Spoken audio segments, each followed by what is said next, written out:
मित्रांनो, पुण्यामध्ये प्रॉपर्टी घेण्याच्या विचारात असाल तर या गोष्टींचा विचार नक्की करायला लागेल. गुड डेव्हलपर, एक चांगला डेव्हलपर असणं, त्यांचे डिलिव्हर्ड प्रोजेक्ट्स काय आहेत, त्यांचे ऑनगोईंग प्रोजेक्ट्स काय आहेत, त्यांचे येणारी फ्युचर डेव्हलपमेंट काय आहे, या सगळ्या गोष्टींवरून त्याची लिगसी आपल्याला समजून येते. सो एक चांगला डेव्हलपर चूज करणं हे खूप इम्पॉर्टंट आहे. Second one is good location. So एखाद्या लोकेशनमध्ये तुम्ही आता सध्या काम करत असाल, तुम्हाला फ्युचरमध्ये कनेक्टिव्हिटीची काय रिक्वायरमेंट आहे, तिथे असणारे मेट्रोचा रूट काय असणार आहे, तिथे येणारं इन्फ्रास्ट्रक्चर काय आहे, तिथे असणारे रस्ते कसे आहेत, या सगळ्या गोष्टींना कन्सिडर करून तुम्ही एक चांगली लोकेशन निवडू शकता. Third one is locality.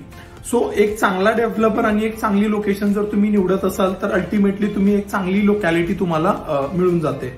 एका चांगल्या लोकॅलिटीमध्ये तुम्हाला दैनंदिन जीवनातल्या सगळ्या गोष्टी अवेलेबल असतात, जसं की मेडिकल असेल, क्लिनिक असेल, डेली नेसेसिटीज असतील, ग्रोसरी असेल, या सगळ्या गोष्टी तुम्हाला एखाद्या चांगल्या लोकॅलिटीमध्ये मिळून जातात.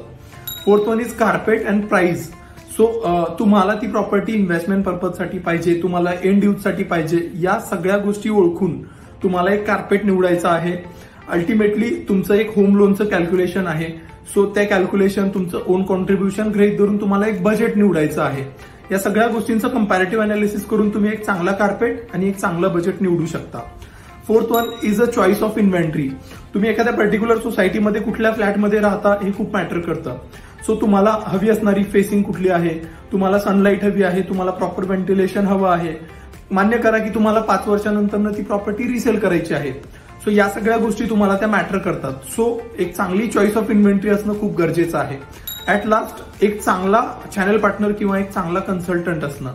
सो या लोकेशन असतील, या लोकॅलिटीज असतील, एक डेव्हलपर असेल, त्यांची लिगसी असेल, त्यांचे रिव्ह्यूज असतील, कार्पेट अनालिसिस असेल, प्राइस अनालिसिस असेल, या सगळ्यांचं वन स्टॉप सोल्युशन हे एक चांगला चॅनल पार्टनर असतो.